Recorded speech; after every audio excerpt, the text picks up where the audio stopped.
had fans, but you let them down. But I guess that's how you niggas getting down. I'm so high up, I'm like, how niggas really getting down? I could never have a kid, then be out here still kidding around, boys playing around.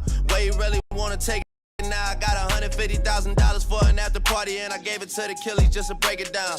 Bring us up, I never take us down, but if you bring me up, then they might take it down. Fake fuck with me back then, but it's getting hard for you to fake it now. Fuck being rich when I'm 40, man, I'm trying to make it now. Hell no, never let these niggas ride your wave. No, no way, no. Never let these niggas ride your wave. No, no way, no. Park the beam just to ride the rave. $10 million gotta hide the safe. Michael Phelps with the swim moves. Michael Jordan with the tennis shoes. Quavo, young nigga, I invented you.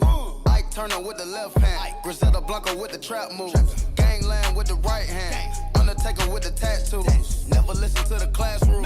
Switch it up, they bit the last moves. I'm a magnet for bad bitches. You got the going outside bitches. I spent the 50 on a chain. You spent your last 50. I got the key to the streets. You got the key to defeat. I got the key to the war zone. You got the key to the peace. Hell no. Never let these niggas ride your wave. No, no way, no. Never let these niggas ride your wave. No, no way, no. Park the beam just to ride the rave. $10 million gotta hide the safe. We gon' go live, we gon' go live, yup. We gon' go live, we gon' go live, yup. Getting loose, yeah. Off a Henny Rock and a Henny Goose, yeah. Ocean deep in my swimming pool, yeah. Throwing dead prayers in my living room, yeah. Taking shots, feeling bulletproof. Flood my roller, told my bitch, let's go snorkel. Out in Portland, tryna get in her organs, yeah. No, I did not sign with Jay, but I still send a tidal wave, yeah. I might just go get the fade, buy the do-rag and just tidal waves, yeah. It's lit at the crib, you can stay. Me and Dre kick like kid and play, yeah. The way that she serving that cake, I gotta sit back and digest. I guess, for the fuck shit, I'm biased.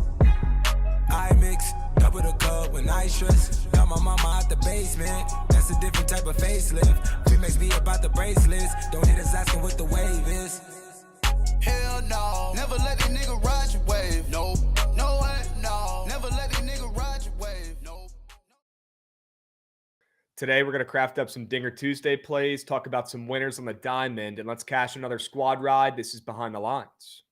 Davey Martinez has to go. He is not a good coach. He wasn't a good coach in 2019. He got carried by Howie Kendrick, Juan Soto, Ryan Zimmerman. Davey Martinez has not done shit for this team. He is a bad manager, and it is showing right now. What's wrong with cracking a V8 during the Caps game? Cracking a What's wrong with V8, sitting dude? down, trying Is to this a take Coors Light, relax? Krabs? It's Enjoy your vegetable night and- juice. Like Yeah. going home and saying, I'm just going to crack a V8 while watching the Caps game. Like, you need to be put in an asylum.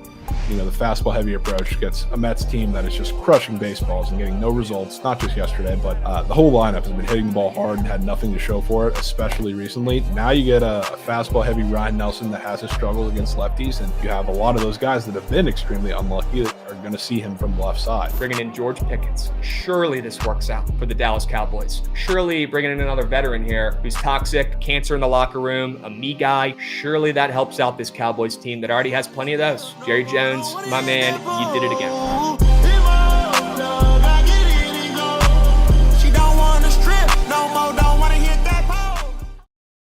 What's going on, chat? Happy BTL Tuesday, episode 711 piece. As always, hold the fry, joined by your two hosts, Krabs and Jovan, presented by Bookit Sports. If you aren't tracking your bets on Bookit, what are you waiting for? Start tracking your bets today over there on Bookit Sports, the best bet tracking app out there by far on the App Store or Google Play. W's. Jovan, how we doing? Happy Tuesday. Let's go, Krabs. Doing great. How you doing? Doing well. Cashed a squad ride last night. So always feel a little bit better the next day, waking up the next morning after cashing a squad ride and after getting some subbies from Sade Whiteman. Sure we can. W Sade. 5 subbies to get the day started. Perfect timing. You know his ass tailed that squad ride. Sure we can. I mean, W that play. was just exactly what I said yesterday. We got to start putting some respect on Krabs' first fives, especially because I feel like all of them end up going the opposite way in the full game, or at least a large majority of them, which is nuts. Definitely recently. Gotten kind of lucky of late last couple weeks with these first fivers. Take a first five under. Next thing you know, they're splooging in the sixth, scoring runs left and right. Or we're taking a first five over. Next thing you know, the runs cease to exist later on in the game. So, yeah, these first half angles, they're cooking. So let's lean into those puppies if we still need them. Right, on a day like today, we might.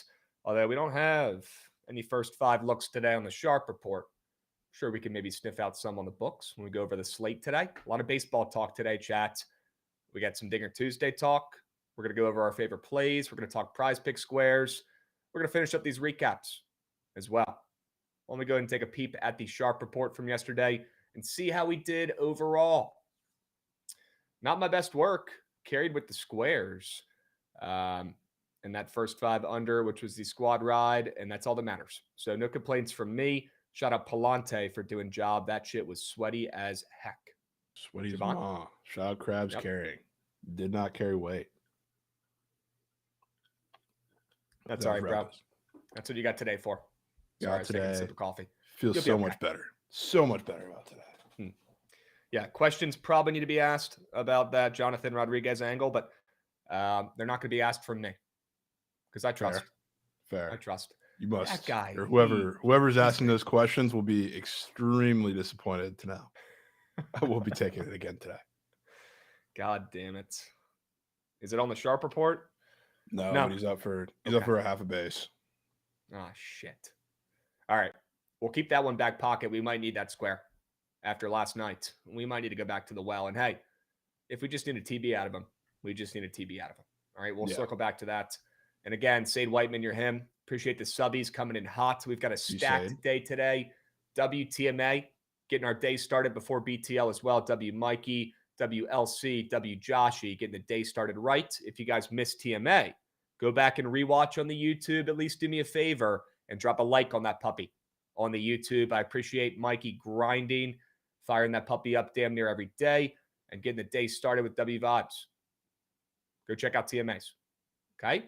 Huge. And yeah, let me know what was LC's POD for today. I'd love to know. Like Solomon's asking in the chat. Let me know. Okay. A lot of Mick Abel fades in the chat already. Not a great sign, but yes, we'll be circling back to Mick Abel and talking about him plenty today. Plenty. You and me. We're both going to be talking about that puppy. Oh, yeah. All right. Let's keep moving to Groovin' Chats. What else do we have to recap? I don't know if there's anything else. That might be it. Don't think there is. Nope. I think that's it, folks. All right, why don't we hop in? Got a lot to go over today. We'd love to pick up the tempo and pace so we have time to go over the slate. I guess before we hop in really quick, let's address the ice. Oilers might be dead. So not dead, Krabs. Okay. So not dead. Okay. That's exactly what I wanted to hear. Good. The first game in Florida. Just like the Panthers were never getting that in Edmonton, the Oilers were never getting that in Sunrise. Let's hope they look like a whole new ball club on the ice on Thursday. And hey, like you just talked about, Florida looked like a whole new ball club from game 1 to game 2. So who's to say the Oilers can't do it? Lights will be bright. Luckily, they do have the best player on the planet right now on the ice. That could help. And let's hope they have a generous whistle as well from the refs. Maybe the refs want to keep the series close. Who knows? If I was Gary Bettman. In the box for fucking years yesterday. Dude, I'm so tired of it, man. Half of them were terrible penalties. The other half were fucking 50-50 calls. Yeah. So many penalties. Let's put the sticks away. Let's stop hooking some gents. Let's let them play, first off. Second off, would like to have a nice whistle on our side for game 4. And I'll just leave it at that. And maybe they will. Right? Maybe they help even the series up. Gary Bettman gets his way. They extend the series.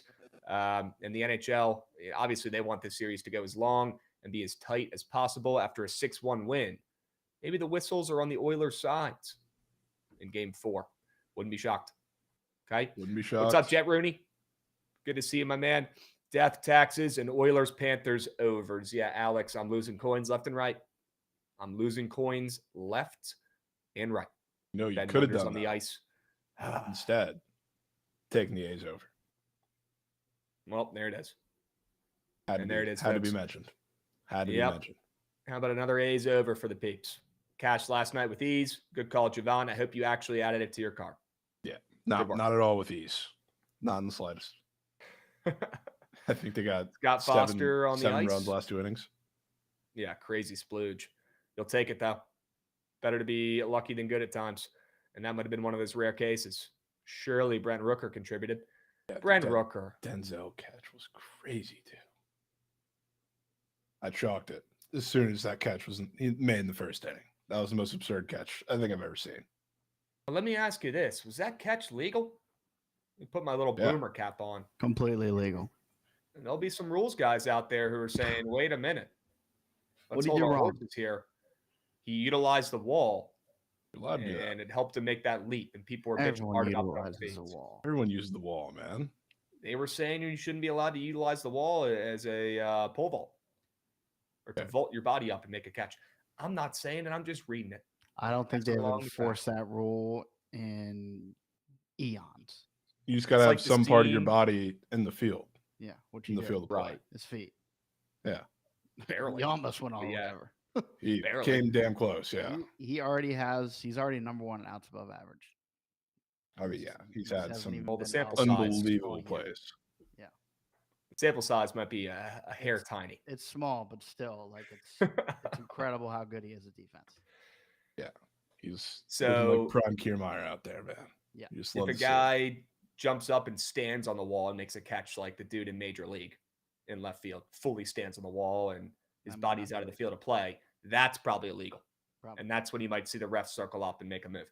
Not if the guy's literally jumping up and diving like he's an American Ninja Warrior and making maybe the craziest don't catch know. we've seen all year.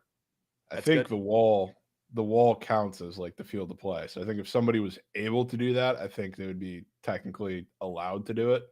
Yeah. But it's not like I don't think that's ever going to be happening anytime soon.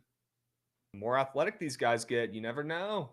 I mean, we've Well, never it's not seen the a fucking catch athleticism. like that. That's the issue. You know how much time, you know how high of a fly ball you got to hit for somebody to be perched on the wall, standing up, man.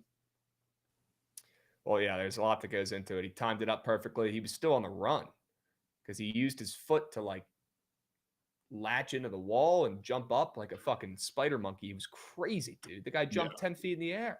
It was nuts. Unbelievable catch. Was that not best catch you've seen probably in years, plural? I mean, yeah. Not even singular? insane. Yeah. You're going to see that shit in MLB The Show. You're going to see highlights. You're going to see players able to make catches like that. Changing the game. Rocking number one as well. Are we going to see him up in the majors for the next couple of years, or is he going to be one of those guys we see sent back down in the next couple of weeks the A's way? What do you I think? have no clue. I don't really know that you can send him down right now with the He's- defense he's playing. He's going to be a part of that World Series team in 10 years. Yeah, in Okay. 10 years, he's going to be Yeah. hoisting the trophy, Krabs. Yep. In Vegas. Go ahead and rip up those tickets. You locked in those futures. They ain't winning a fucking World Series in the next 10 years. I don't care if they make a catch like that every game. They're still not winning a World Series. We got Seaburnot coming in hot with a resub. 15 months, Seaburnot. Sure he can. Let's fucking go, dude. The show moment, and you have to recreate the catch. Yeah, that should only take you a couple days. See Dude, I goodies. was in the middle of my show binge over the weekend, post wedding. I was trying one of those extreme moments that I was doing the Nats one where he had scored 9 runs with no outs in the first. Not a lot of teams could do that. Yep. Dude, I almost broke so many different things in my living room. It's actually unbelievable how much it pissed me off. Come on, Krabs. What do the A's do to you? Nothing, Holy Howitzers. I'm just, for some reason, digging my feet in on this take, and I'm not giving up. Actually, I think the take is actually aged pretty well on my end. But there are 9.5 more years. We'll Yes. see how it plays out. Hasn't aged What do you at all. What do you guys think, chat? You're just scared because you know the A's are going to be contending against the Nats in a couple of years. Couldn't be less scared looking at their rotation. Mm. Luis Severino at the 1. Yeah, Sure you they'll have no money in Vegas. No chance. By the time We'll we're at World see. Series, Luis Severino is going to be feet kicked up, retired. We'll see. If they still have that same owner, they're not winning shit. Unfortunately. I wish I was wrong. But in that case, I'm actually right. Rare Krabs W. Same owner, no World Series. Simple equation. Simple. All right, Unreal. let's keep moving to Griffin. Enough yapping.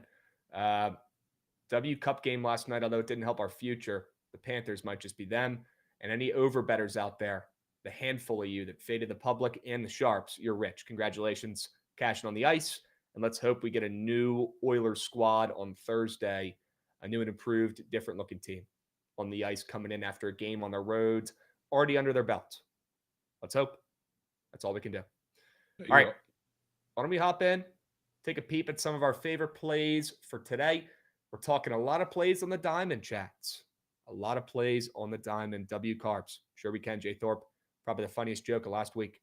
Krabs to bet the under on Thursday, minus 1,000. I mean, yeah, it's sitting at 6.5 again. I didn't hear no bell. Might have to go down with the ship with that play, but we'll save that for Thursday. Let's talk about the diamond. Let's talk about an over between two offenses that aren't scoring much. You got the Cubs, who are starting to cool off a hair offensively, although we know how talented and how much potential they have in that lineup. You got the Phillies, who've been struggling of late. They finally got off the schneid, though, last night, got a big-time win. Wish I nuked them instead of nuking Duke after they went down early in that game last night in the College World Series. But I digress. Phillies got a big-time win, first one in a while. Could be huge for their momentum. Waking up today, feeling pretty good. They're off the schneids. They're feeling comfortable. Not, fat, happy, and complacent. This is only one win we're talking about here. Not two, not three, not four, right? They still got some work to do, especially at home in this series. And this is a big series against a really good team, debatably the best other team in the NL, the Cubs. So big series. A lot of eyeballs will be on this series. The lights will be bright.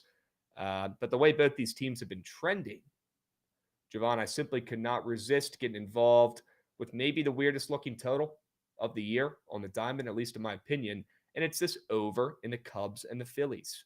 Both these teams have been under machines.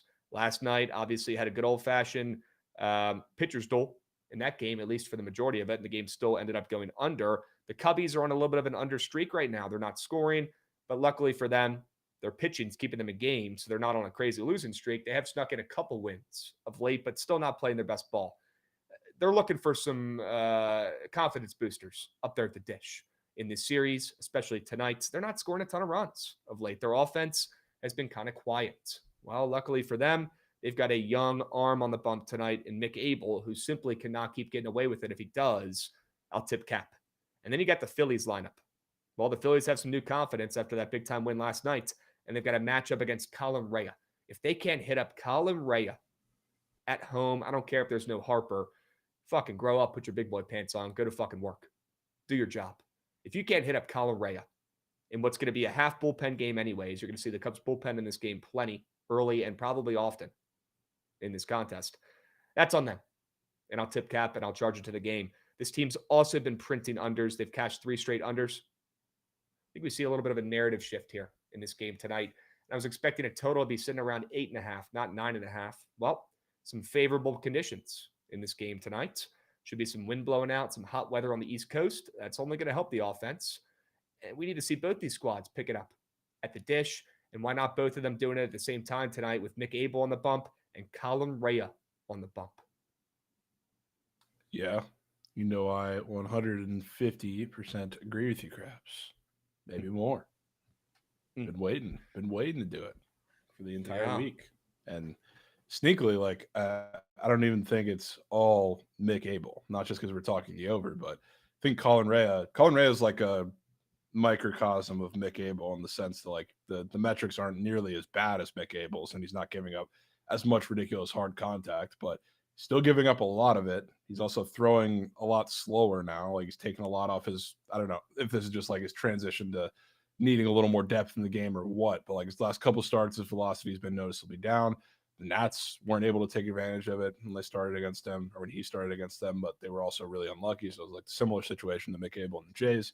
I think he's the one I want to target, honestly, more in the terms of the full context of the offense in the game, because I think Colin Rea gets drilled. But we're talking Mick Abel, obviously against the Cubs, which the Cubs are a team where if you give them a single-pronged approach, simple approach at the plate, they can only key in on one pitch, which with Mick Abel is exactly what you have to do. They have been demolishing those pitchers every single time they see them. So they ain't stopping now, especially on hot day, like you said, a little windy blowing out, ballpark pals all over the feed talking about this game. I'm buying in. We're seeing a shootout. Runs. 2 words, chat. Runs. Plenty of them. in this contest. You might see, I don't know what the best way to say it is or best way to word it, but these lineups getting their anger out a little bit in this contest, right? These lineups putting up a crooked number potentially against one of these arms, whether it's Mikey Over, whether it's Colin Rea, I don't know who. Doesn't really matter. All it's going to take is one of these starters to blow up. Yep. All it's going to take is one inning, and you're going to see just need somebody to be Trent on the mound in the show. Just one of these guys to blow up. Not asking for much. And with Mikey Over's .79 ERA, surely that lasts. Especially with that earned run square up on Prize Picks. And I'm sure we'll talk about that in a little bit as well. Chad, I'll just go ahead and say it. This one gives me Mini Meg vibes. Yep. Huge. I'll go ahead and rip the Band-Aid off and say it. Huge. Mini Meg vibes. Runs. Plenty of them in Philly tonight. I honestly think Philly carries the weight, but I do think Mikey Over gets hit up for the first time in his young MLB career. Yep. See how it plays out. Okay. Let's keep moving and grooving. Got a couple other straight bets to go over, and then we'll get to the Prize Pick squares here, chat. Give me the Sox. Sorry, Jovan. Good win, though, last night for your Rays. Rays are playing really good ball. They are. Pretty good start from Shane Bass as well. Sucks that both starting pitchers last night ended up going more than their earned runs allowed. Sucked because they both pitched pretty darn well, especially through the first 5 in that game. They both did job. They got to have some jams. Was a good performance from both guys, but sucks we didn't cash on the less than on the earned runs. But let's go back to this game. I'm not done with this series yet. Give me the Red Sox on the ML. Jovan, you talked about it yesterday. Super weird seeing the Red Sox at minus 155 to win the series against the Red Hot Rays. Well, the Rays won game 1. So I kept that in the back of my mind. I remember that from yesterday. And I'm thinking, all right, if the Rays stole game 1, pretty good chance we see the Sox steal game 2. And then I'm looking at the odds of this game, and I'm seeing what the hell's going on. The Sox are catching steam. Not just the Sox, Jovan. Lucas Giolito is catching steam. Lucas Giolito might be the worst pitcher in the game. Terrible, terrible, terrible pitcher. You look at what he just did, Jovan. He just gave up 7 earned runs against his former team, the Angels. Oh, an atrocious outing up there on the bump against a measly lineup. Besides Mike Trout. That lineup sucks. Gave up 7 runs to him. Jesus, embarrassing. Well, that could be a look and mirror moment for Lucas Giolito. He's thinking to himself all week, I got to fucking pick it up. I got to make a change. I got to do something. I just gave up 7 runs to my former team. Something's got to give. I think tonight Lucas Giolito shoves for the first time in years. An absolute gem piece. 1 or 2 runs maximum from Giolito. A guy who's got a weird grouping of Prize Pick squares up there that we're going to talk about here in a moment. But seeing the Red Sox catch 20 cents of steam, especially with Pepioid on the bump, Pepioid's been nails over the last 2 or 3 weeks. The Rays have been great. They've won 4 of their last 5 games. They're 6 games over 500. The Red Sox are struggling. They've lost 2 of their last 4. They're not on their worst stretch of the season, but they're not playing great. They're 4 games under 500. Who the hell wants to back Lucas Giolito and the Red Sox after what they saw in Giolito's last start and after what we saw last night in this Rays and Red Sox game? Nobody. Except me. One person ever. And that's probably the right side you want to be on. Yeah. Definitely concerned. I don't know. This is probably one of the weirder line moves, taking the Rays blinders off, but one of the weirder line moves I think I've seen the entirety of the MLB season. Giolito after giving up 7, you see a 30-cent move towards the Red Sox. Sure, they're in Fenway where they always get a disproportionate amount of line respect, but this one feels incredibly weird, especially, like you said, tying back to the incredibly weird series price that we saw. And I thought if they were going to steal one game, it was probably going to be yesterday, and then we were going to see, I don't know, Pepio get hit up a little bit, and then God knows what Littell's going to be tomorrow after 2 just incredible starts. But this game definitely screams, I don't care to, I'm not going to get my hopes up too high. Plus, the Rays did just score 10 runs. Whenever they score double-digit runs, it's the same for any team, but they have like a ridiculous rate, even dating back to like last year, of being absolute moose shit on offense the next game. Yeah. I mean, anytime a team puts up a 10-piece, automatically want to fade them the next day, although it was a close game, 10-8. Wasn't like it was an absolute blowout. Yeah. Certainly wouldn't mind fading the Rays bats today. Great sign seeing that Giolito earned runs allowed square, absolutely ridiculous square after giving up a 7-piece. And looking at his fantasy score, I mean, Jovan, the guy's coming off a negative 13-piece against the Angels in that last start. They didn't have to put him at 25.5 for tonight. They could have put him at 20.5. They could have put him in a Trevor Williams number, especially pitching in a pitcher's park with a high total, especially after they put up 18 runs in the same matchup yesterday. What's up with that? Prize Picks thinks Giolito overperforms today. I'd like to have my coins on the side of Prize Picks and what they're expecting. Giolito's like one of the most extreme pitchers too. Like if he pitches well, he pitches fucking well. It's just when he gets destroyed, it's some of the worst product you'll ever watch from a pitcher. Yep. So if you're betting on Giolito to do well, shoot for the moon every time. In your case, like also definitely helps. The Rays used every single high leverage arm yesterday. So like today, I don't really know who's available, frankly. I know Pete's probably not pitching. He threw 30 pitches, but it's going to have to be Kevin Kelly, who's goated. But Kevin Kelly and Uceda. Uceda's a fucking home run derby pitcher.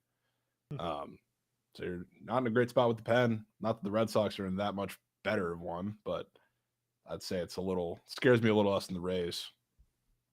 Dude, and like, where is he? Pax Picks, I believe. In the chat, somebody was bringing up Pepioids. Yep, Pax Picks in the chat, bringing up those Pepioid squares. I mean, he's got some of the weirdest squares I've seen up all week. He does. His fantasy scores low. We'll say he does pretty much always have those up. He's like Littell at this point, but I do think this is probably finally the day. You take a peep at that pitching out square? I did. I don't know if I love that one just because of the bullpen situation, but books know that as well as we do, I guess. If we know it, they know it. Makes it even weirder to me, but I get what you're saying. Huh. Super weird. Pepioid getting mad disrespect. He's given up 2 runs total in his last 3 starts combined. And he's up for 2.5 run runs allowed. Maybe not super weird after the Red Sox scored 8 yesterday, but definitely a good sign for the Sox.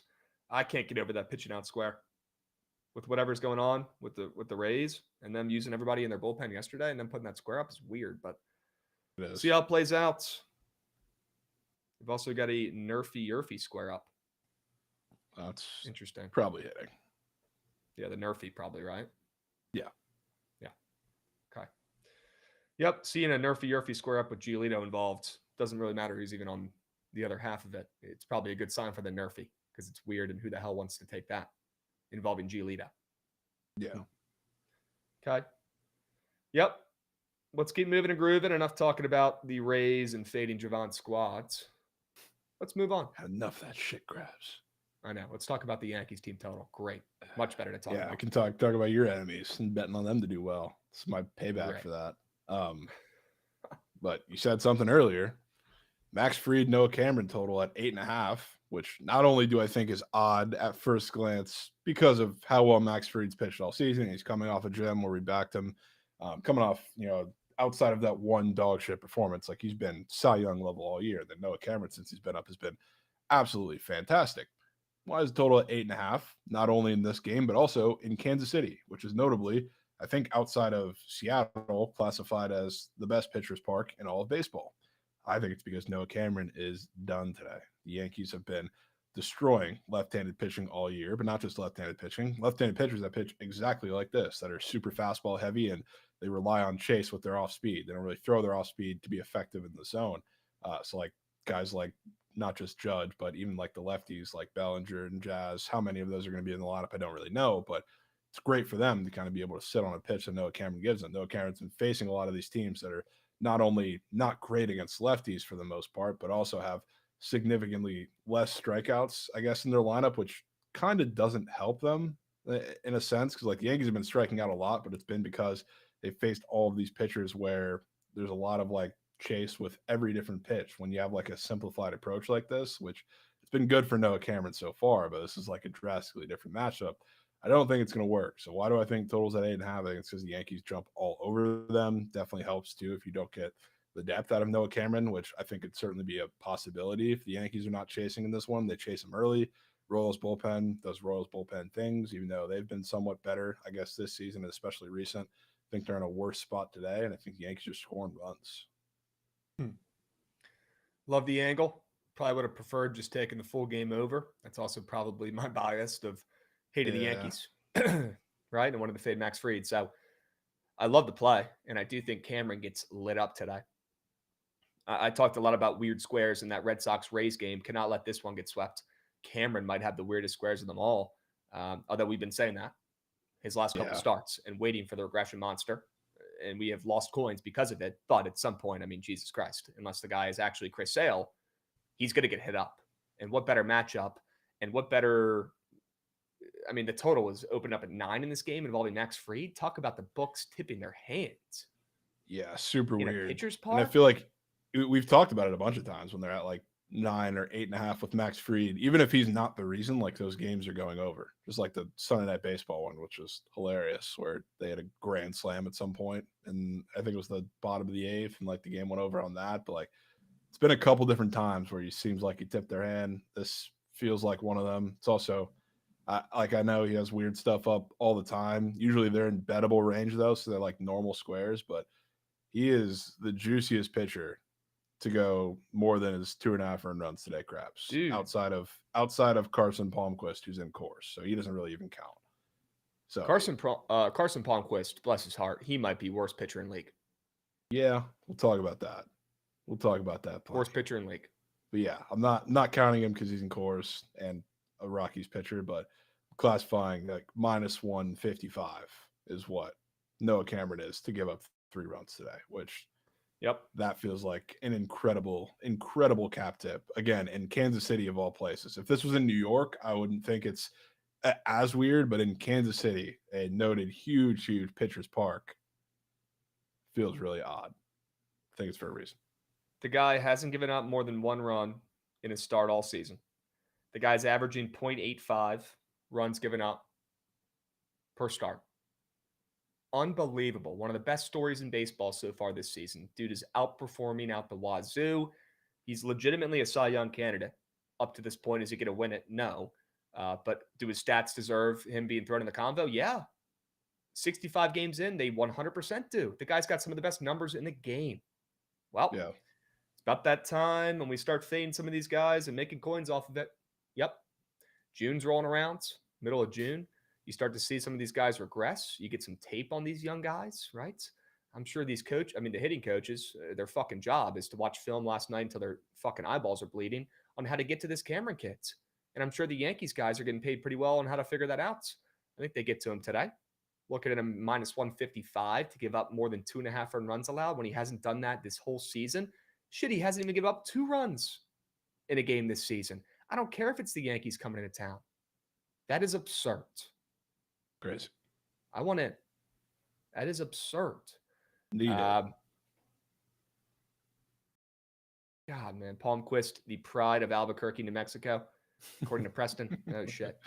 Well, looking at Jovan Sharp report, we might be circling back and talking about Palmquist in a little bit here. Yeah, maybe a little bit. Judge, multi-home run game. We'll talk about who I think is hitting a bomb in this Yankees game in a little bit when we go over Dinger Tuesday. Spoiler alert, it's not Aaron Judge. Shocker. We'll talk about it. We'll come back to this game. Soft. We'll bring it up again in a moment. Okay? Swinging around for me, Gootsy. Got one more straight bet here for the peeps, I believe. Yep. Arizona on the ML.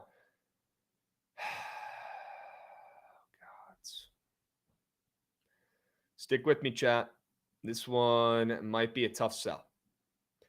Anybody see what's going on over there in Arizona? With the lines moving and grooving today? Shit, even where they opened up at was weird in my opinion. Now look at them. Look at the lines in this Arizona-Seattle game and tell me they're not weird as shit. You can make a counter and you could say, well, Seattle hasn't gotten a hit or scored runs in a game since Nam. Sure. Don't care. Brandon Pfaadt's been the worst pitcher I've ever seen in my life. In the last 2 starts. Legitimately, the worst back-to-back starts I've seen in my 26 years of life. Worst. Somebody call Guinness up. You're not beating those. Worst starts ever. Back-to-back. Yeah. The craziest Patrick part is Corbin probably has gotten close. Dude, and I'm experienced in this field. I've seen a lot of rat shit starts back-to-back. That might have been worse than whatever I've seen from Patty C in his time in DC. It's at least Yeah. close. Giving it a run for its money. Jovan, I know Seattle's bats aren't hitting. I don't care. The total in this game is up to 9.5. And there's a Brandon Pfaadt earned runs allowed square up there after the guy's given up 1 million in his last 2 starts. Check the Carfax, chat. 1 million runs in the last 2 starts. The guy threw a yes hitter 2 starts ago. He couldn't even get out of the first inning against the Nationals. Oh. And then the next start, he gets roughed up again. Sell job, earn run square. Gents Club Sports would love to see you on the other side. Back in Seattle on the ML. That should go well. I'll take my chances on Brandon Pfaadt, his 6 ERA being the worst pitcher in baseball over the last month, against Evans and his sub-3 ERA, and the Diamondbacks catching 20 cents of steam in this game against a Seattle team that's above 500. A lot of factors in this one. Probably my favorite play today. Arizona on the ML. I have no idea why they're laying minus 130. Simply Shocked you cannot didn't resist. go first 5. This reeks of a Krabs first 5. Especially with they win the game. what transpired yesterday to even get that game to extras. I think they win the game. Fair. Are you climbing aboard? Of course, I'm climbing aboard. You say back fat, I'm backing fat. I don't know who's closing that game. They don't have a closer anymore. Yeah. They don't need one. They might They don't need need one. Super fought complete game. Justin Martinez. Whoever was hurt, closing- and Well, Martinez blew his arm out last night. So yeah, Martinez is dead, and they got Ginkle, to the 11th somehow. some way Jalen Beeks, like Jalen Beeks, Murillo is probably not pitching today. Might have to be Ryan Thompson or Shelby Miller. It's about all they got left. Perfect. They got plenty of arms. Just the way Krabs wants it. They're only going to need 2 guys. Good 2 innings after a 7-inning gem from Brandon Pfaadt. I mean, Brandon looking Pfaadt's going to go out huge. there and remind people why he's one of the most coveted young arms in baseball tonight. Just Look, love to see that. You take out those last 2 starts, those last 2 blow-up starts, the kid's having a great year. Yes, I know you can't do that, but in a made-up world, made-up scenario, you can. Ooh, they took this off for a little bit. I was interested to see when it would come back on, but pitching outs is also back up there. Ooh, for thoughts. Need to put that in something too. He doesn't go 6, they're fucked. Yeah, 16.5 pitching outs after he's recorded 9 outs total in his last 2 starts. Not 1, 2. Yep. 9 outs total. Oh, and they're hanging that square up there? Certainly he gets roughed up again. And I love to see people try. Certainties. Just let me know if you do it so I can make fun of you tomorrow. This one's going to get ugly. Love that from you, Krabs. D-backs on the Speaking of, MLs. Speaking of maybe getting ugly, I couldn't take my eyes off of course, Krabs. And I've done a fantastic job laying off as of recent. I'm always looking at the A's totals in Sacramento. I'm always looking at Coors totals, obviously, but haven't been able to do too much as of late, except for last game in Coors after the first 200s hit in that series. Sneak live bet from Twitter. But now I was interested in this one because like the Giants have been good as of late. All season they've been great too, but it certainly hasn't been their fucking offense that's been doing it, which is why I stared at this game. Palmquist is horrible, of course, but I wouldn't say he's any worse numbers-wise than Senzatella or most of the arms that are not named Kyle Freeland that you're going to see the Rockies blow out there. And then Kyle Harrison on the other side, respectable arm, not great, not worse, but I'm seeing an 11.5 total at open. Is that not weird to you, Krabs? Out of all the teams, the Giants are the ones that are getting that opening game. Yeah, it's definitely a little bit weird. Certainly. I think it's really Yeah. weird, especially considering even like the Phillies went into Coors, and this was not when they're on their abysmal offensive streak that they are right now. But like the Phillies saw 11.5 total, and it barely got there, climbed up from 11, and the rest of them were lower. Like all the elite offensive teams that went into Coors, Yankees included, same deal. They had like I think that Friday game you went to, ended up getting to 11.5, but started lower, and then no totals touched that for the rest of the series. The Giants getting that, I think, is pretty telling that they're going to splooge. Because, again, they've been great as of recent, but, like, the offense hasn't been doing it. It's been good enough.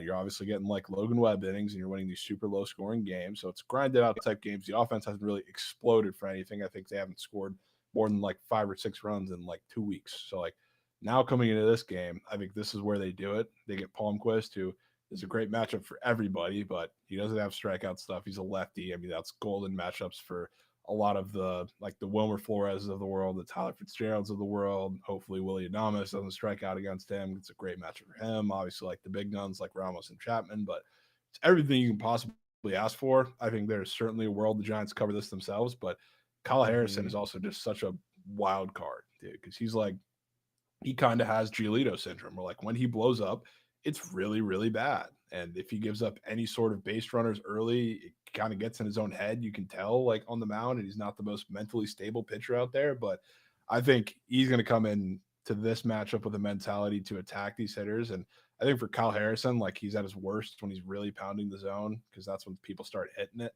So I don't know. I always like Kyle Harrison when he usually has to get a lot of chase, because off speed doesn't really work any other way. So, like, the Rockies are probably going to whiff a good bit, but I think they're also going to get some damage off of them. But it's also just like, I mean, Palmquist is the crutch, and I think the total will be. I was going to say, dude, cut the shit and just talk about Palmquist here for a second. The guy might be the worst pitcher ever. Of course, he's really, really bad. I think he's better than Senzatella, to be honest with you. But against this Giants lineup, I would much rather have Senzatella on the mound, because it's a low strikeout lefty with all of those power righties. I mean, have fun, I guess. Dolander's up there too. Yeah, Dolander's not even a pitcher. The guy just throws hard. He just goes out there and just throws as hard as he can. Dolander's not bad. It's just he doesn't have great stuff. Like, there's no deception. Got a good fastball. Why, like, he's got a good fastball, but it's also like he gets himself into predictable counts. He's not really dotting it anywhere, which is why he has such a home run problem like he does. It's like he's a thrower. What's up, Aries? Good to see you larking in the chat. Sure you can. Dolander jogged to get the runner out at first this weekend, thinking it was the third out. It was the second and lost a double play. Well, shit. That is on Dolander.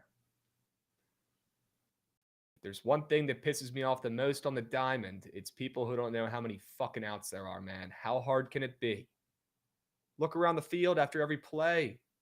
All 9 guys are showing you how many outs there are. 2, 1. It's not rocket science. It's just not giving a hoot is really what it is, and not being dialed in. That is absurd at this level. Absurd. But hey, it's the Rockies we're talking about here. Would you expect anything less? Yeah, no. Not at all. No. They are a minor league team with a great ballpark and great vibes. Terrible team. Yep. And tonight, they won't look as terrible offensively, but Palmquist will carry the weight in that sense. He's getting mucked up. And I wouldn't be shocked if your guy Harrison gets mucked up as well a little bit. He's got a 2.5 run square up there. I know he gave up a lot in that last start, but before that he was nails, and he's going against the Rockies. So who the heck is going to lock in that more than against the Rockies? Probably not many people. Could be a good sign seeing that square up there. Right? Could certainly be. Trent was pitching great in Coors. Indeed, Krabs. Oh, don't even get me started about Trent and fucking Coors, dude. He gets into the first game that he's playing for 500, and then he goes to Coors.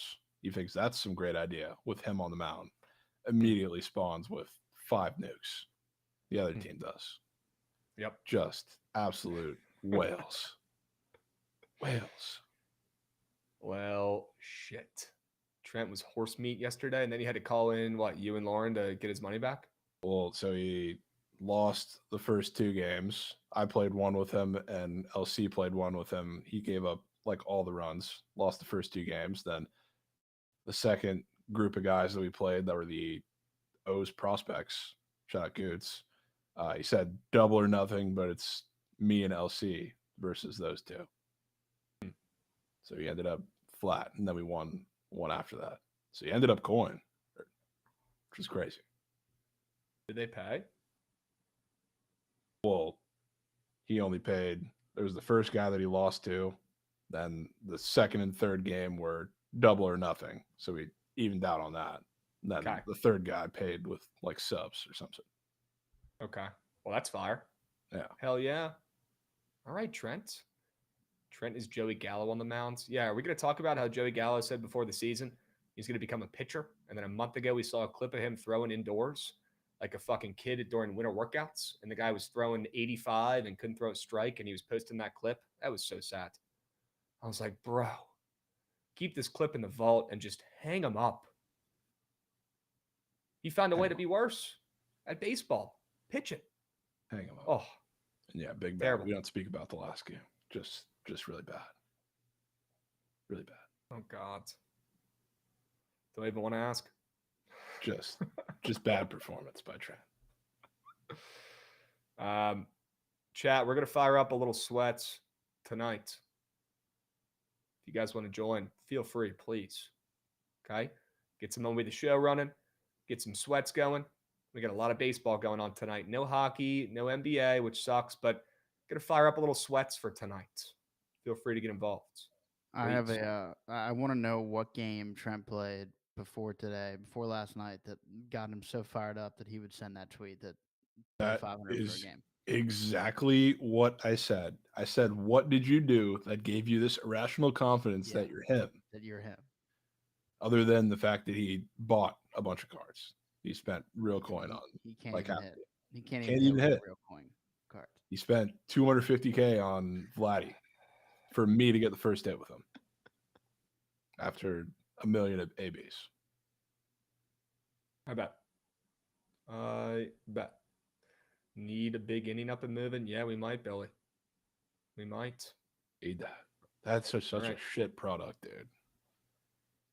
That could be literally one of the greatest channels of all time, one of the greatest productions of all time. But they don't even try. Talk about big innings? Yeah. It's cricket meat, dude. Yeah, I mean, Cricket meat. Yeah, it's like so close. Like it's a minute and a half behind for some reason. You got the guy commentating in the background. You don't need him commentating. No, he comes He's just up, but fucking he talking comes over up every people once in a and- while. Yeah, but like just play the fucking commentators from the game and just go They- back and forth between the games. They have multi-view on MLB TV now too, so that's better than the beginning at this point. Ooh, they do Pretty have much. that on like your TV app, not just your laptop anymore. Yeah, Yeah. Wow. I've gotten it on my TVs with the multi-view. Yeah, I got Huh. it on my Apple TV. Yep. Yeah, and they pick the worst times ever for it, Timothy, and they put it up there and you get excited, you click on it, and then you got to wait 30 minutes for it to actually start. And they have that fucking Dude. big inning graphic going on for 30 minutes. And Don't even get me it starts started up in on the the start time, dude. We're starting in like the Yeah, fourth inning of the games. starts up in the fourth and ends in the eighth every game. It's the stupidest thing. They're so close. Just unreal. So close to success. I don't know what they're doing. Krabs the big inning guy. Yeah, because they fucking wheel him hates- out there every damn night. He's working 7 nights a week. Dude is gassed. No, he's not even. That's like part of the issue. They don't do it every day. No, they do it every day, I think. He just doesn't want it. No, they don't do it every day. I think they do, or at least last week they did. They made a big deal out of it. They had the schedule mean, up. Last week they might have, but usually Maybe that's it was like the some big special issue. thing. They have it on like every other day at best. So much potential, man. Yeah, Billy, So maybe I'm much. tripping, but I feel So like I've been seeing that all week. They've been just putting it on every day. I guess Again, that it's only might- for an that hour might and be a a new half. thing. Yeah. It's only for an hour and a half. It's at the weirdest times, but I think it's on there. Yeah, the dude's Yeah, he's literally like 30 more- counting. He's counting down. Like 30 we're more minutes excited left, that folks. I'm it's like, about to We end. just started it. We're like in the top of the 7th tied game, Padres Dodgers. He's like, okay, guys, 20 more minutes left before I get to get out of here, and you get to completely ignore this crazy game that we're about to cut off. I'm like, dude, shut the fuck up, man. Dude already ordered your his fucking job. DoorDash. He's just waiting for it to get delivered. So he can He's hop counting off. down like it's a New Year's ball drop, bro. We're trying to watch fucking Tatis Trinan. Put it on. Oh, man. I mean, they could literally have us up there and it'd be 1,000 times more entertaining. Put anybody up there. Yeah. Or just Goots. You can get a Goots cam going. Yeah, I would love a Goots cam. Goots could take you through that MLB slate like no other. You kidding me? Yeah, I'll just He use wouldn't. Splurgeon for my fantasy team. He wouldn't. It'd be He a wouldn't side gig, leave the Goots. Orioles game. Oh, honestly, yeah, it'd be such brain rot. It would just be Goots commentating the O's game and going around the league for whenever his fucking fantasy players have in a bat. That might be actually You're right. It would nightmare. be. That might be the atrocious. worst Literally how possible. my nights go. That's exactly what I do. Terrible idea. think- Terrible idea. There's like injection, electric chair, Okay. watching big inning controlled by Goots, where it's only Orioles game and his fantasy players. How do you want to go out? That might be option number 3. Yep. I'd take the first two. Worst ways. Unbelievable. Need Krabs, Jovan, Trent, LC for 1K. 3 of 5 tonight. Best- Fuck. What, like best of 5? Yeah, You're saying? World Series. Canadian Goots? Canadian Goots, why are we putting a K on it? I'm in. Put a 24-hour on it. What are we doing, though? All right. Is it James Wood today?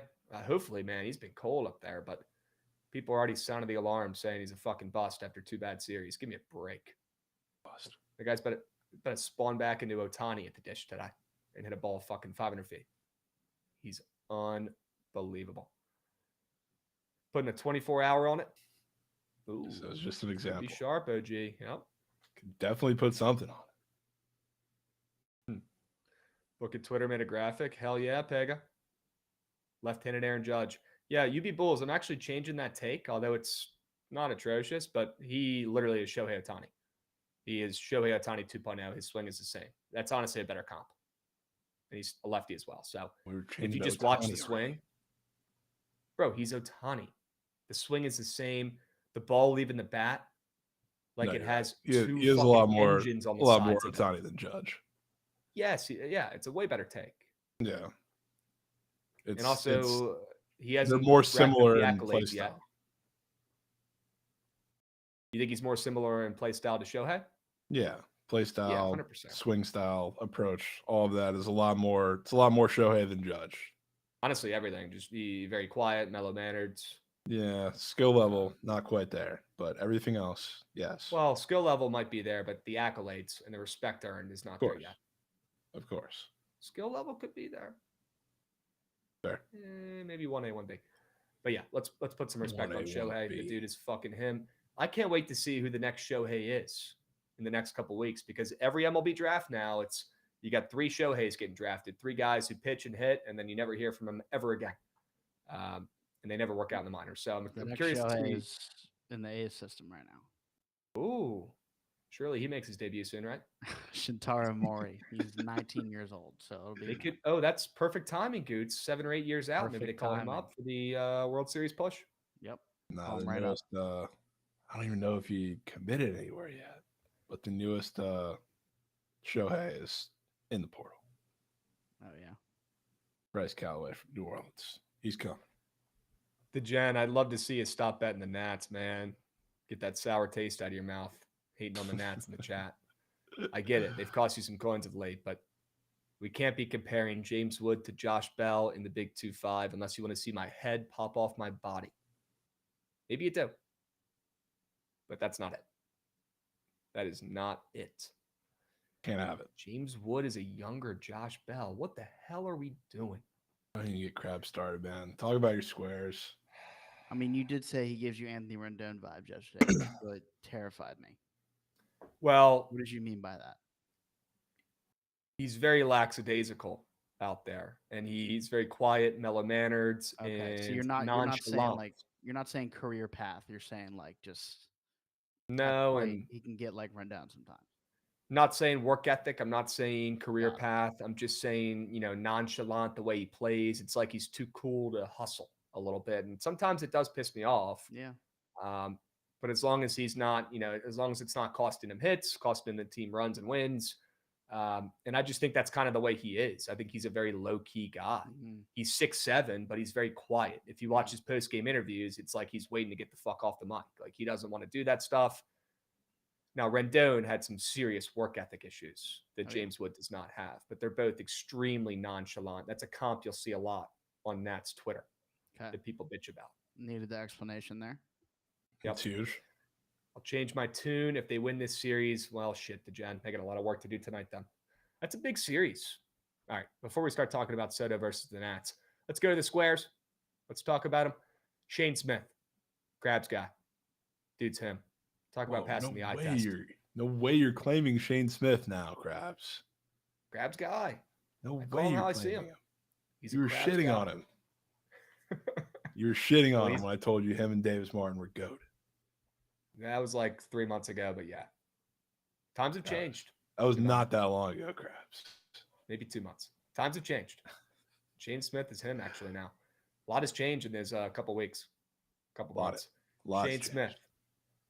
I mean, talk about a pitching advantage. There might not be better pitching advantages on the slate today than the one you got going on in Houston tonight. And who would have expected that? Lance McCullers coming off that legacy start. Somebody call Make-A-Wish. They're going to get some coverage on that one because that's the only good start he's getting this whole fucking season. That was lucky. That was a standalone legacy start. You're not getting that again. And what better time to back the White Sox, Jovan? They're showing more heart the past week and a half than they have the entire season combined. Something clicked. Somebody's yapping in the clubhouse. Somebody's trying to get the boys riled up. You can see it with their effort on the fields.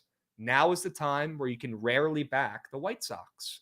Coming off a loss as well. Before that, they ripped off 3 straight wins. Something's happening up there on the south side. Team's starting to show some heart. And they got Shane Smith on the bump tonight, which means they have a chance. Shane Smith, dude's been nails. He's got that sub-3 ERA. Been keeping him in a lot of games. Jovan, the one thing he's struggled with of late, walks. Last couple games, he's been walking people left and right. If you look at his chart, you'll see that as well. Pretty green. But before that, the guy was great with his command. He was spot on. He was locked in. Tonight, he's got a chance to change the narrative, limit the walks.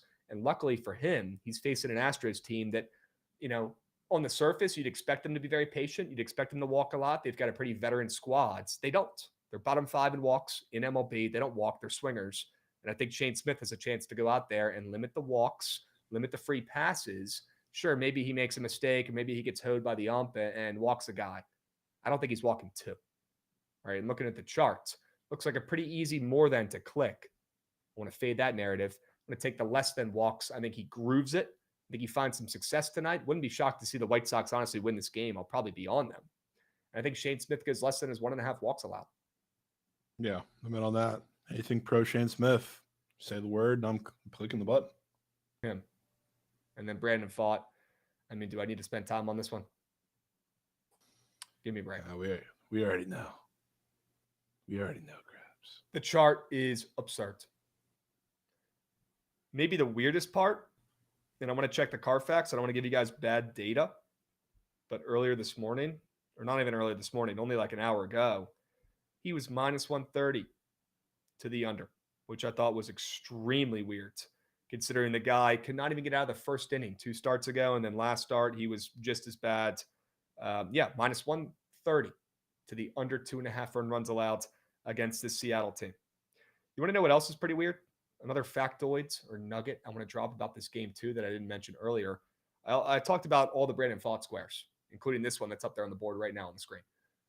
We didn't even talk about Logan Evans' squares and Logan Evans' props and where he's at on the books. Jovan, that guy's been nails so far this season. Well, he's got a minus 140 to the over 2.5 runs prop on the books. That's fucking weird. Shouldn't it be flipped? And it should Really be weird. Brandon Fought, who has the over 2.5 earned runs allowed, minus 140. And shouldn't it be Logan Evans, who has the under juicy? It's the opposite. It makes no sense. Something's going on here. And I'm paying attention, and I'm going to profit off of it. Yep. Might need that. Might absolutely need that, Krabs. Super duper weird. I don't know what's going on with both these starting pitchers, but I want to get involved. Has to. All right, let's swing it around. And while Jovan gives his sell jobs, I will drop the link to the Sharp Report 4-man. I already locked this puppy in. Sure. Let's get PCA up and moving. Somebody's got to do it in this game, and probably won't be limited to 1 or 2 or 3 or 4. It's probably going to be a lot of different guys, but I want PCA, which the power's there. Obviously, you can make the argument for a bunch of different guys in the Cubs, whether it's like anybody in the top half of that lineup, PCA, Suzuki, Kyle Tucker, whatever. But I think for a guy that is so busy with getting the most fortunate results in MLB history off his fastball that consistently gets drilled, just happens to be right at gloves. I want the guy that is the best at kind of using that, I don't know, excuse me, swing sometimes, like kind of hitting it to all fields, finding these gaps, which Kyle Tucker and Seiya Suzuki, they hit the ball hard, damn hard, obviously, but they do it in a more traditional way. PCA just uses 15 different bat angles and different ways to get to the ball. So, like, for a guy that I want to get like kind of an unconventional hit if you need to, which you might need against like a lot of these pitchers, not just Mick Abel, but a lot of the pitchers that the Phillies are going to throw out there today, I think it has to be him, especially because we think this game's throwing over. There's going to be a lot of runs. Could probably count on my hand the amount of times the Cubs have scored a lot of runs and PCA has not been involved so far this year. So, standing on it, sticking to it. We'll be going with him. Obviously, stacking that with Cubs and make Abel earn runs, but that's a different conversation. Then we're taking Junior. Goated. Probably don't want to take too many Rays today, but this is the one where I think you should do it because he doesn't really show it because as of like the last couple games, he's cooled off a little bit, but he's still having absolutely fantastic at bats. He's drawing more walks actually, which is huge. Drew a huge one to take the lead in the game yesterday in the extras, which was super massive. But Lucas Giolito, I think a lot of the Red Sox pitchers are going to do the same thing against him. And you saw Bayo do it yesterday. They were just, let's pound him inside with a bunch of, in Bayo's case, sinkers. In Giolito's case, I think it's going to be fastballs. The difference is, like, if he does one of two things, if Giolito pounds him in fastballs, you know it got drilled 50,000 times in all of these starts that he's had so far this year. And the Angels start where they hopped on him super early, it was the fastball. So if you go with that, Junior's hitting one over the monster. If you say, okay, I don't want Junior who's crushing baseballs right now to see a bunch of fastballs, you throw your off speed. Junior has been crushing sliders, and the changeup command really hasn't been there for Giolito so far. So I think you're going to have to throw him sliders. Junior's been crushing those. His numbers against fastball slider are miles ahead of any other pitch in any arsenal that he sees. So I think this is a perfect matchup for him. Plus, he's been a little cold recently, the last couple of games, and 1.5 bases is up, which the last time he was a little cold, not as cold as I guess he is or was then, is he now? Because he was cold for fucking weeks before that happened. But last time he was cold and the bases are up, he ripped the double first AB, and I was there to see it, and that sparked his legacy run when I bought this jersey too, right in front of him. So I expect this to be one where I don't think he's leaving Fenway without some splooge. Got a little bit of it last night with a walk. It's not enough. Hit one of the monster. Oh, I didn't know you were in full uniform. Sure. I mean, I had put on the jersey, dude. We're raising up. Of course. Raised up. It's a good thing. Jovan, they might need you out there tonight. They might. Yeah. After Giolito strikes out the side 3 straight innings, 3 straight immaculate innings to start the he game. can do it. He can potentially do it in the first because Junior might be clean up. He can go through Yandy Aranda and Brandon Lowe, depending on how they set it up. I don't know if Josh Lowe is going to be in there at some point, but we'll see what they do today. But it might not involve Caminero. Okay. All right. Well, the link to the Sharp Report 4-man is in the Twitch chat if you guys want to get involved. There it is. Checking out the YouTube chat right now. I want to show you guys some love. It's actually popping right now in the YouTube chat. The one day I don't have it up in the last week or so. Can't make it up. Curry of Pounds. I didn't have it up. Yeah, it's popping over there on the YouTube chat. Sure. Unbelievable. You got Curry of Pounds lurking. Krabs, it's Nats first 5, right? We'll talk about that game in a sec. I don't know. If I had to bet him, that's probably how I would take it. But yeah, I'm certainly not going to argue the other side. Just the Nats bats have been so bad. So maybe it's a first 5 under in that game. What's up, Tanner Lindsay? Good to see you lurking in the YouTube chat as well. We got John O'Neill coming in hot. Anybody from Bookit making it out to the College World Series in Omaha this year? I don't think so, John. As soon as the Hokies finally make it, I'll be there. Could be a while. Decades. Maybe 50 years. Who knows if I'll even be here at that point. That'd be GG's. Fucking Hokies, man. How about the clip of Shane Gillis calling the Hokies a extremely mediocre football team? You see that clip? You see that shit on the I feed? mean, he wasn't wrong. I No, he didn't wasn't. see that, He but was showing when I knew- showing Joe Rogan the Enter the Sandman walkout, and Joe's like, "What are they celebrating for?" He's like, "They're ready to watch mediocre football." He said they're getting ready to watch an extremely mediocre football team. I mean, when I think about mediocre power conference teams, like VT is incredibly up there. Yeah, they're Mr. 6-6. Yeah. For the definition of mediocre. Yep. At least you got I'm with Connor you. Jones. We got Sade Whiteman coming in hot with another 5-unit subway. Let's go, Sade. Had a babe. Sade. They made you earn that one, LMNG. Go ahead and cash the Hokie mention at minus 250. That one was kind of a sweat. That was Not gonna lie. sweaty, dude. All right. Let's keep moving and grooving.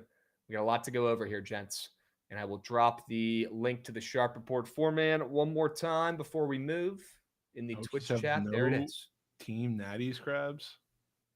Yeah, I've talked about that all the time. We are one of two schools in the Power 5 that does not have a team national championship. It's us and it's Kansas State.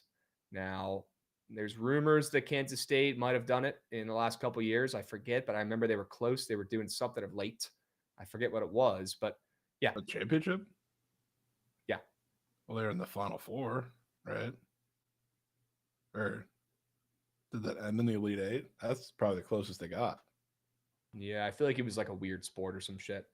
A weirder team sport. But yeah, we are one of two Power 5 schools that has never won a team national championship ever. It's actually impressive.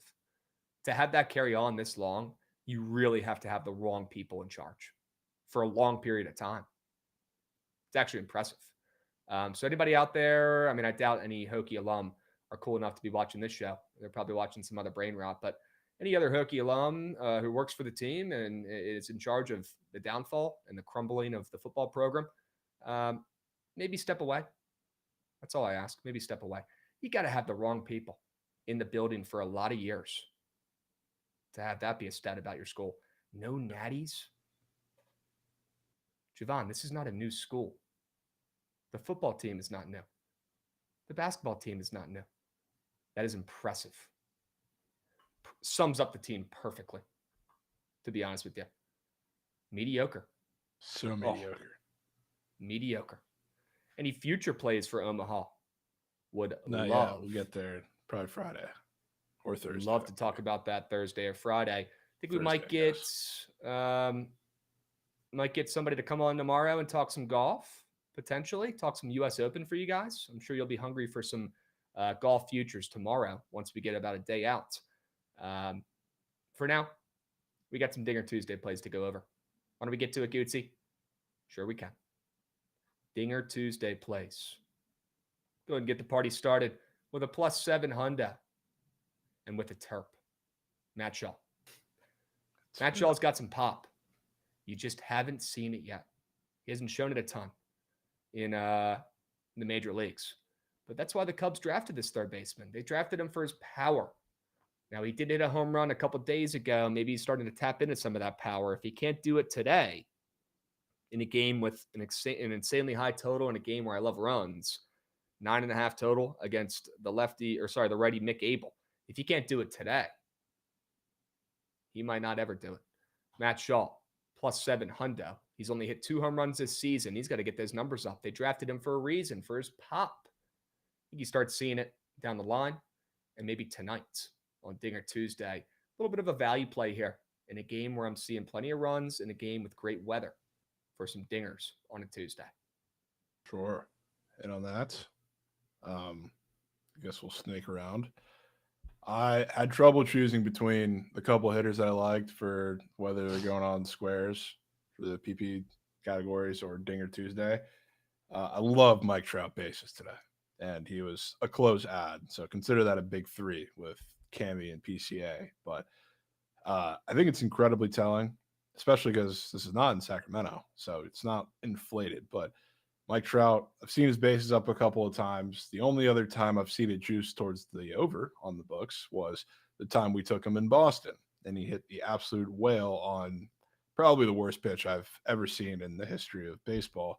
Today he faces Mitch Spence for God knows how long. Trout Same thing I'll say as I said then. He's been really bad, or was really bad at the start of the season at like not approaching all fields, and he's been really bad consistently, like sinker slider pitchers. The difference, which with Mitch Spence specifically, is he's been bad against righties, and he uses a cutter, I think 50% of the time, uses it a lot. The problem with Mitch Spence is the cutter ain't cutting, and when it does cut, it cuts right to the center of the plate. How many times have you seen Mike Trout flail at pitches outside of the zone in the left-handed batter's box? But the second you get one cutting across the middle of that plate, just like I guess he did in that Boston home run, it goes far. How many times have we seen that? Millions, even in his elder age so far this season and the last couple of seasons when he's been healthy. That's what I think he's getting tonight. I think he's sending one of the absolute moon. And again, I have not seen Mike Trout bases this juice to the over. It's even juicier than it was in Boston, which is pretty weird, but it's minus 125. Haven't seen that in decades. And it feels incredibly telling. And I think it's a beautiful matchup where you will get runs again in the game, and he will be involved early. Mike fucking. Excited to see it. Mike fucking. Yep. Mike fucking. How about Paul fucking? Paul fucking. Paul fucking Goldschmidt. Yeah. He's getting some respect for his home run prop for tonight. I think second shortest odds in the game. I'll check the Carfax here, make sure I'm not spewing bullshit, but pretty sure once I do, I will confirm that he's getting some serious respect to go yard tonight. Yep, second shortest odds in the game. Shorter than Ben Rice, who's got twice as many home runs as him. Shorter than Jason Dominguez, who's got more home run pop. Shorter than Volpe, who's got more home runs than him this year. Shorter than Bobby Witt by 200 points. Shorter than Austin Wells by a ton. Cody Bellinger as well. All these guys. Salvi Perez. For some reason, Jovan, Paul Goldschmidt, who, by the way, might be in his biggest slump of the season right now, which is saying something because it's not that big of a slump. That's how good this guy's been all fucking season, but no power surge of late. The guy's not hitting any home runs. I think tonight he does. I think the books are tipping their hand here with Mr. Paul Goldschmidt in a game we're seeing some runs, plenty of them. You're sitting over there with a team total over in your pocket for the Yankees. I think Paul Goldschmidt might be getting himself involved, help carrying the weight for that team total over in this game, Jovan. I think he hits a nuke for the first time in a while. For some reason, the odds just stuck out to me. Old man Goldschmidt has been a single machine this season. The dude's been great at the top of the lineup for the Yankees. Putting the ball in play, slap hitter, base hits, singles, get on base so Judge can hit a home run and bring you home. That's the game plan, right? Well, tonight, for some reason, Jovan, got a weird feeling in my gonads that Goldschmidt is hitting one 450. Talk about being a me guy for once. It's typically been Judge of late, hitting all these home runs, sometimes 2 in a game. Tonight, it's going to be Goldschmidt, who's the me guy. Hitting a home run, making it all about himself, trotting around the bases nice and slow. I'll take him at plus 350 when I would have expected him to be plus 550. Something's up with Mr. Goldschmidt's odds. And I think typically he's been getting a base hitter to a game. Tonight, he hits a home run. Need that. Splooge for that, Krabs. We got Who Dat Boy Mike coming in hot, resubbing as well. What's up, fellas? What's up, Mike? W's. Like fucking. And we got Goots Mike. splooging in chat for damn near irrelevant Orioles transactions. Wow, Heston Kjerstad gets sent down. Yep. Westy back from IL, so is Seti. Sent Heston down and DFA'd Emmanuel Rivera. He's bad. Shout out. He's bad. Bad org. Yep. Still weird. They're favorites, but definitely makes them make a hair more sense. Yeah, And a little bit. Definitely don't want to buy good news. It's still weird that they're laying minus 130, though. Don't get me wrong, dudes, but you won't see me getting involved. Bad team, bad org. Bad team, bad org, man. But good team, good org. Junior Caminero in the Tampa Bay Rays. Talked about him enough. He's been just destroying everything that Giolito can throw at him. Plus, he's a righty. Don't really know how, like, Junior, to be honest with you, is not significantly better against lefties. That was a story like his entire minor league career. But this year he's been destroying righties. And when you get a golden matchup, I think you're going to see one probably a lot further than the Green Monster if he gets a hold of one. So I'm taking that plus 400. A lot of Rays talk. Taking squares, taking Digger Tuesday, guys. I mean, it's only Junior. Yeah. It's really only Junior. A lot of Rays love today, folks. I don't love seeing it, but that total in that game is pretty high. Hopefully it's a solo gag and we go about our day. Probably is. Anybody know who this guy is? Top right sector. Anybody ever heard of Gerard Encarnacion? This is not, it's not the Encarnacion that's been in the league for years. Not the guy who was on Toronto for years. Nope, this is a new one. Just spawned in, fresh off the presses. Gerard Encarnacion. Jovan, this guy's been around the league a couple years. He was on the Marlins a couple years ago. He actually didn't play in the majors last year. I'm sure he was rotting away in the minors, but played a couple years for a couple major league teams. This year, he's actually on the Giants. Got called up recently. The guy was hitting 0.000. Was still looking for his first hit until last night, Jovan. He got blessed up, actually, and he didn't get a hit in the game last night. Okay, I don't want to confuse you. He actually got a hit like a week or so ago against the Padres, that they changed a Machado error to a hit. So he went from hitting 0 to now 0.091. He does have a base hit this season. So one of the weirdest turn of events. Encarnacion doing nothing last night somehow got a hit added to his stats. Super weird vibes. And that's kind of a side note here. Just kind of weird that that's going on. Noticed that when I was labbing today. But something else I noticed when I was labbing. This guy's home run odds are insanely short for what he's done in his career, what he's done this season. I can't get over it. Maybe the weirdest development I found on the entire MLB slate today. This guy is home runless this season. Hit a couple 2 or 3 years ago when he was in the league last, but hasn't hit one this year. Didn't hit one last year when he was in the minors. And he's only plus 425 to hit a home run in this game, way shorter than the majority of the guys in either lineup in this game tonight. So super weird, Jovan. I'm not really understanding why Encarnacion's getting all this love, and I kind of want to find out. I think he hits his first home run of the season tonight against a dog shit lefty in Palmquist, who probably should be pitching in single A, let alone triple A, let alone the minors. He is that bad. Perfect matchup for Encarnacion after he somehow got off the schneid last night doing nothing, but them giving him a handout hit. Could be the difference. I think tonight he shows up with a big-time stat, a real one this time, hitting the ball over the fence against Palmquist, the lefty. Great matchup for Encarnacion. His odds should be plus 600 in Coors Field, not plus 425. Not the way the guy's been swinging it this season, but obviously a good matchup, and the books are onto him. It's Encarnacion night. The books Take notes. On to him, Krabs. Take notes. They're on to him. I'm in on that. So in on that. Encarnacion, folks. Remember the name. Him. No Edwin. Nope, not Edwin. New guy. All right. New guy. And how about Tatis? It's been about a month since Tatis has done something. Could be the difference tonight. Yeah, and Tatis. the second, I felt good about him in this series, and it's not me victory lapping it because he only had a single. He let off the game for them with a single, and then he had 2 other walks, and his ABs, I will say, looked noticeably better than I've watched for the last handful of weeks. And I do not think he's going throughout this series without a incredible splooge session with a pimp job that goes 450 feet. Today, we all know the pitching situation, which really doesn't get much better because you're getting Robleski tomorrow and God knows what arms after him. But today, still a question mark. If I were to go out on a limb, I would assume Matt Sauer is going to get called up and pitch, and it'll be some combination of bullpen game after him for however long he goes.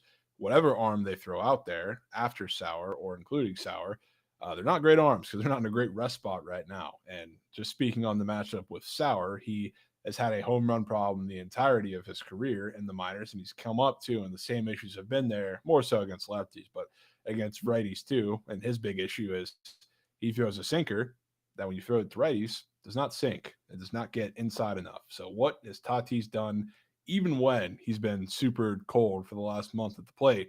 You throw him a sinker in that doesn't quite get in and stays over the heart of the plate. He has sent that 150 off the bat every single time you've seen it. The issue is he hasn't seen too many of those lately. Now with Sauer probably, and then whatever combination of arms that the Dodgers can throw out there, they all have pretty much the same problems at this point, outside of the fact they're just not top arms they can throw out there. I think Tatis is splooging today. I think this is finally the day where you get him trotting around the bases, doing some celebration that fires the whole team up and gets them going. Could be Tatis Day. I hope so, man.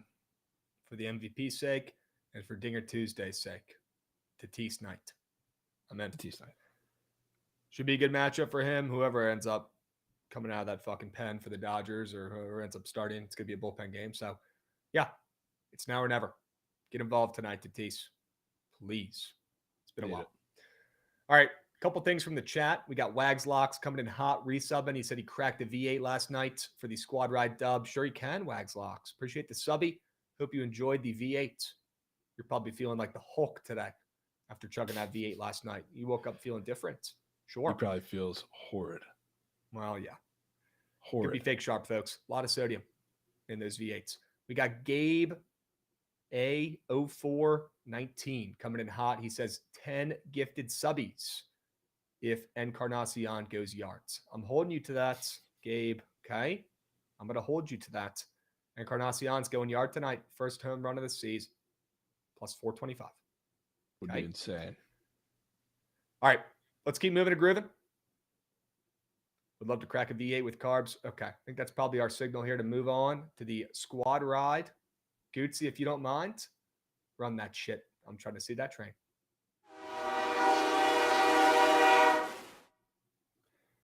All right, chat.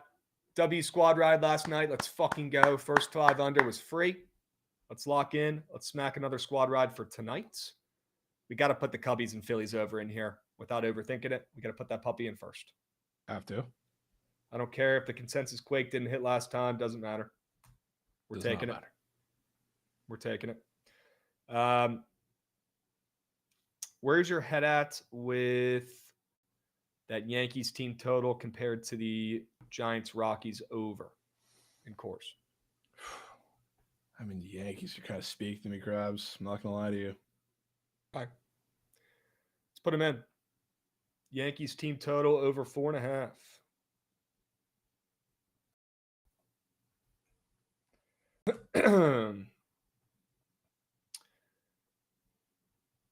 Red Sox or D-backs?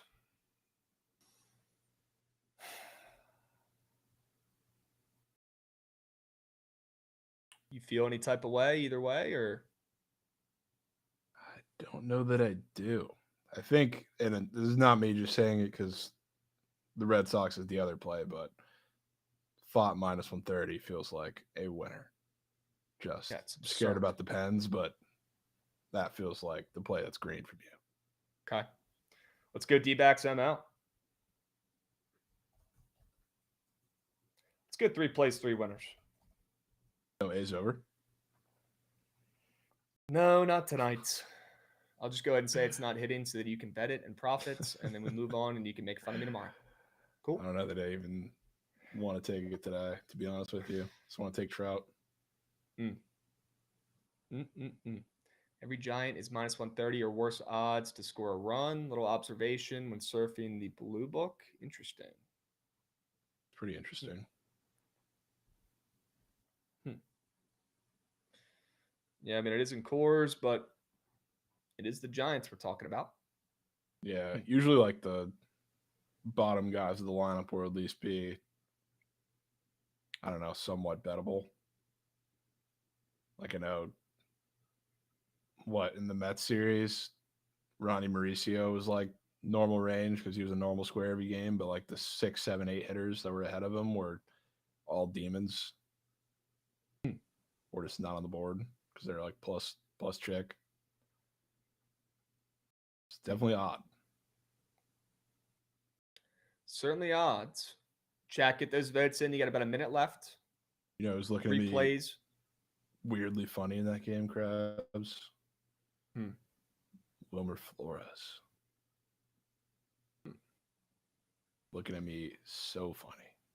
Could it be Wilmer Flores Day for the Giants? Former Nat. Lefty killer. Soft tossing lefty too is everything he loves. Could always be. Yeah, he's got that TB square. He's got that run square. I didn't even see what squares he had up today. He's got a lot. Interesting. Sean Beasy back for seconds after a hilarious joke yesterday, chirping Goots in the O's. First day back from this deployment. He said he gave out 2 Bookit Sports hats during the deployment. One person in Greece, the other in Saudi Arabia. Hell yeah, bro. That's fucking sick. That's goated. Glad you made it home safe. Goated. Hope you're enjoying your time home, my man. And unsurprisingly, we've got the Cubs and Phillies over 9.5 for the squad ride. Little consensus quake for the peeps.